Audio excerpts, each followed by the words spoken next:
first. Ready?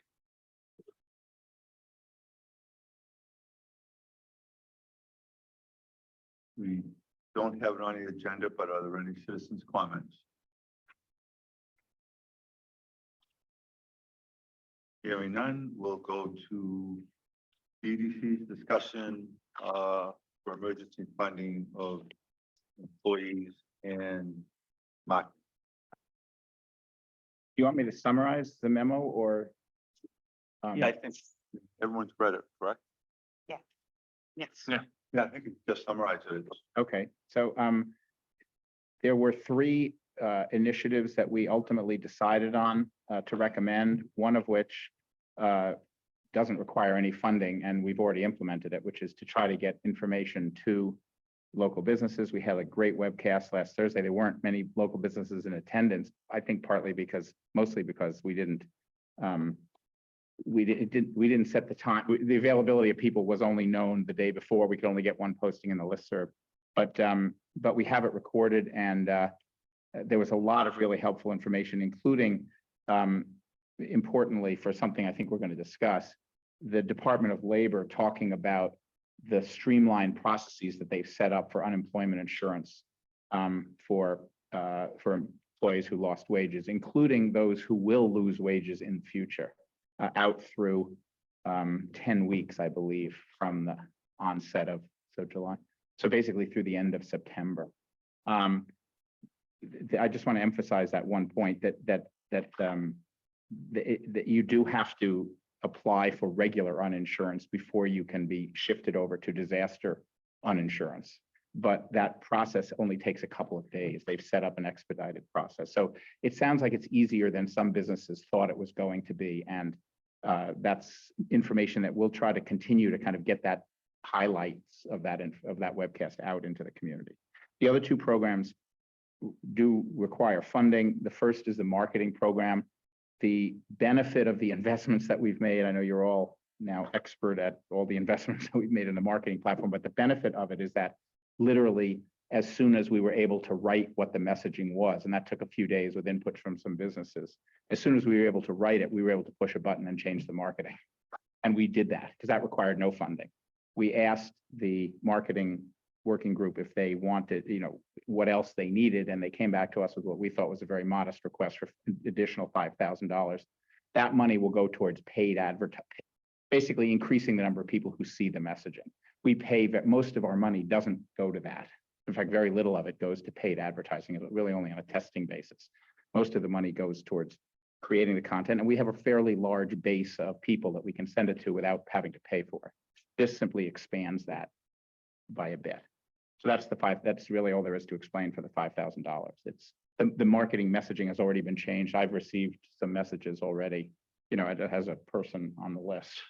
So that's happened. Can I ask a question on that? Yeah. Is there any way to track success of that or the lack of success of it? So we cannot track a person who got a message and paid money to an inn or a restaurant.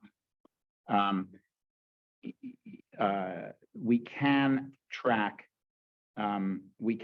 everything else, basically. But interactions, they click on it, et Oh, cetera. yeah, no, we absolutely know. So that it would be useful if you're interested offline. We've sort of summarized it in EDC meetings before, probably not at this, maybe very briefly at the select board. But the basic metrics around the marketing campaign, the simple metrics, the open rate, the click-through rate, and so forth, are very high, much higher than average. Mm-hmm. And we are beginning to be able to track people who come to Woodstock because we give out. So we're in some cases able to track whether someone has actually physically come to Woodstock. Okay. So we have as much tracking as can be done. So those are two of so marketing is the $5,000 request. The webcast has been done and we'll continue to promote it. I mean, and there's a recording of it, by the way. It's only an hour and 15 minutes. And then the third one is a program for wage support for local employees, when we say local employees, for employees of local businesses, whether they live in Woodstock or not. In our discussions, there are different ways of providing support to businesses. We could write checks to businesses. We could write checks to employees. We could, like, I suppose, market a lot more, spend a lot more on marketing, which helps, we think, every business. In the end, we decided we were very happy that the marketing group only asked us for a small amount of money, because I think the sentiment really was that helping the employees was the best way to help the businesses. And we got that feedback from the businesses as well. That I wouldn't want to say there were a huge number of businesses that talked about it, but we spoke to probably 8 or 9 businesses over the course of either the meeting or just going around and talking to them. They all said that the number one priority was getting the word out that Woodstock was open for business. And by the way, we produced a couple of videos that are really good, 20 or 30-second videos that basically with people on the green talking about and pictures showing, it's obvious that, there's people eating lunch under the umbrellas on the picnic tables. And under the phrase Vermont is open and Woodstock is open. And we sent those actually to the state for them to use if they'd like. They all end with the Woodstock logo and the Woodstock. Yeah, so in any event, so we think that the employee program was the main emphasis once the marketing needs were satisfied. We are obviously concerned about the limited amount of money. The total request is $50,000. We are forecasting that by the end of December, the end of 2023, we will have about $50,000 unencumbered, and that's the $50,000 we're proposing. So in effect, we are run out of money, which I think is a good thing, means we're spending the money that we're supposed to be spending. We will run out of money at the end of this year, which means that next year we can have a regular grant cycle. We'll just, we will be spending the money that we receive in 2024 on the grants that we make in 2024. Technically, for those of you that go to the website to look at our financial reports, which are online, it's showing a forecast of $63,000. I think that forecast, it's a formula that is automatically generated. I think it's a little bit high. There's no way to know because the flood the year is slightly slowed, and then there was the flood. So, but I don't think if we're $10,000 or $15,000 off, we'll either have a little extra money at the end or we'll use some of next year's money to pay for this.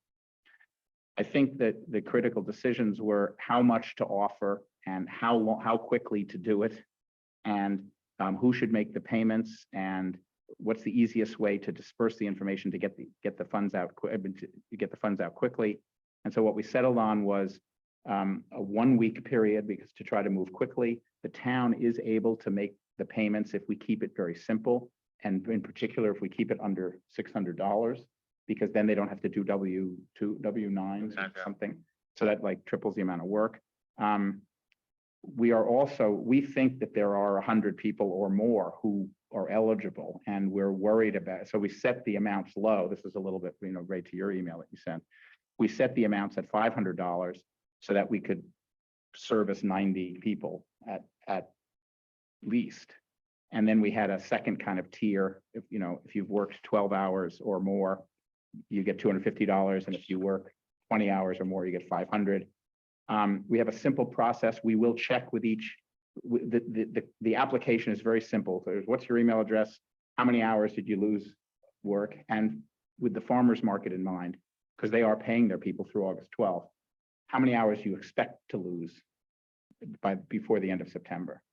If those numbers are greater than 12, sorry, the first thing we wanted to do was to get the bigger hour people, their needs as met as much as we could.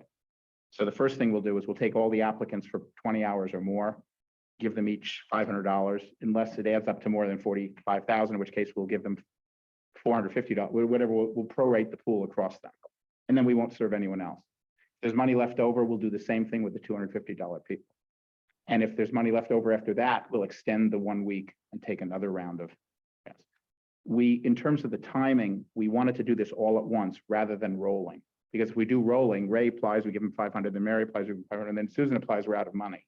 So we wanted to give everyone. So we'll announce it. The form is ready. We'll announce it today, but it won't appear. I think we can get it into the standard today. It won't appear on the listserv till tomorrow. So I think we'll probably set a deadline of a week from tomorrow. I mean, we can adjust, And then we will take the list by company, go back to the employer, say, you know, Susan, your 4 employees said this. Is there any, you have any problem with that? And then we will send the spreadsheet to the town and ask them to make the payments. Just a quick question. What about people who used vacation time? And so they technically they got paid. Right, Now they may have to take an unpaid leave if they want some vacation. yeah. We did not consider that, so,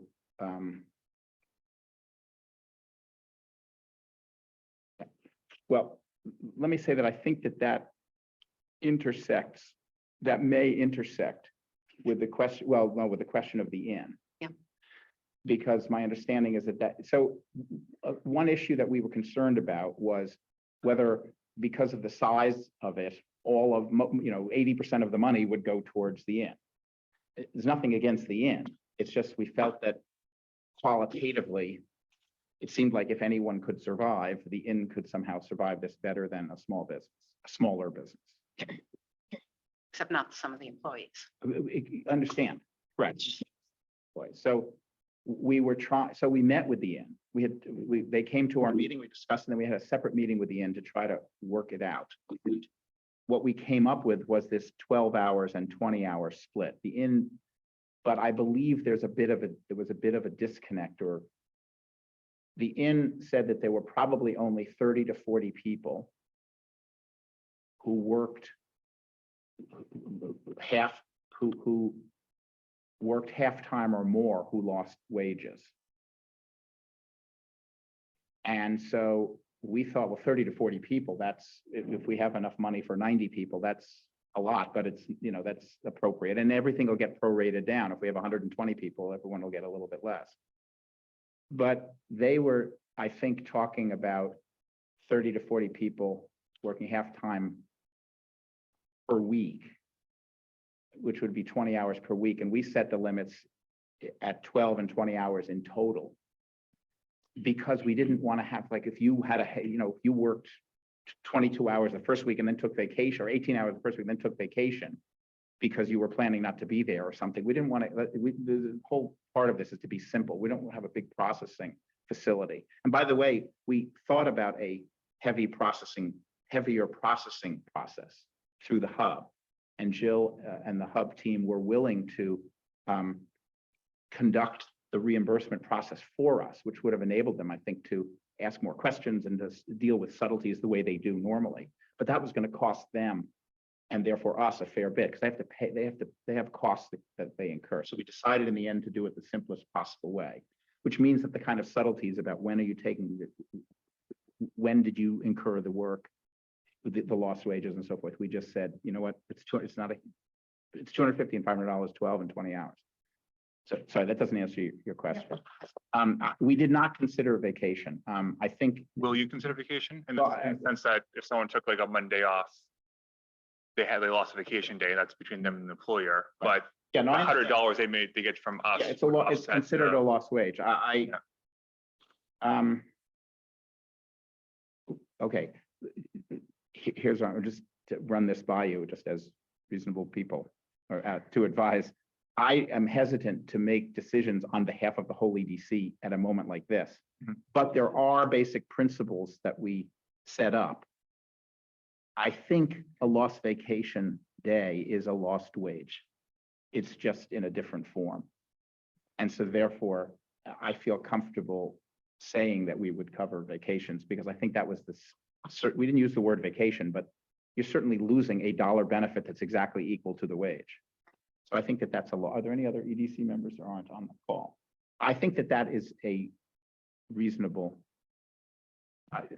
interpretation of what we intend. And I think if the board feels that way, they can make the motion to approve it hypothetically, subject Correct. to the EDC approving the vacation thing. And Correct, it is. And I'm trying to avoid having you guys do more of our work. I would rather have that we would have thought of that specific question, but I think in this case, it's consistent with what we had felt, even if we hadn't articulated it. So, yes.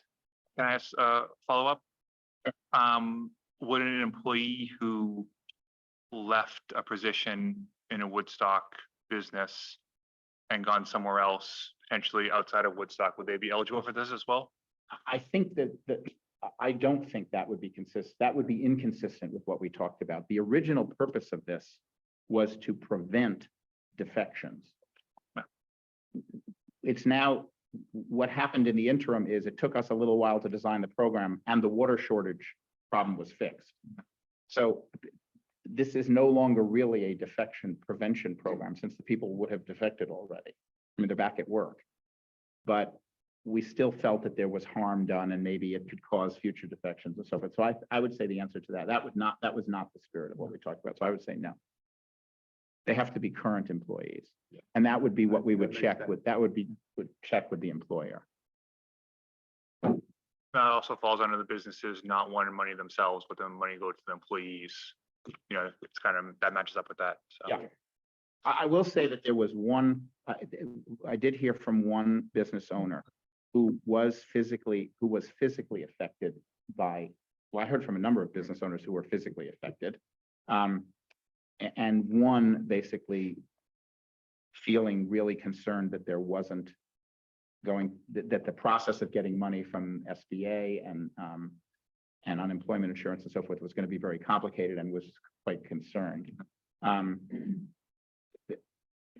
And we brought that issue up in the meeting and we considered a fourth initiative, which was a physical disaster relief fund, and decided not to request funds for that. And I don't think that wasn't a pleasant decision or an easy one, but I think we clearly considered that option. So that was the one case in which businesses would be asking for funds for themselves. But a number of the businesses who have suffered significant damage have not asked for funds and have actually asked for employee support. I don't know if that's too much detail or not enough, but. Good? Yeah, Yeah, that's okay. Any questions? Carrie, do you have any questions? Jill, Jeff, anyone? Mary? No.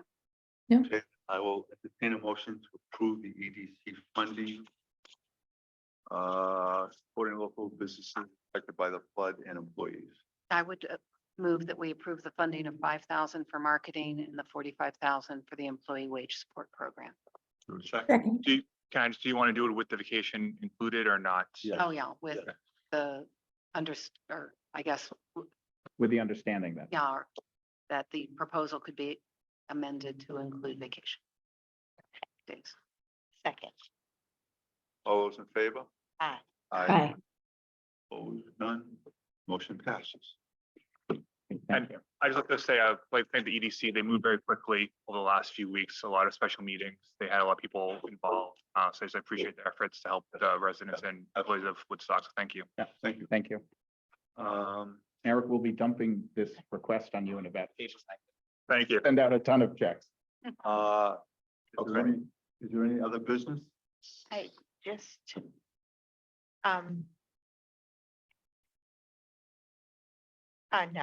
no, I can't, no, thank you. Did you want to? No, we're all set with that other ritual. Yeah. Okay. Then I will take a motion to adjourn. So moved. So moved. All Second. those in favor? Aye. Opposed? None? We're adjourned. Thank you. Thank you. And, Thanks, John. and Thanks, John.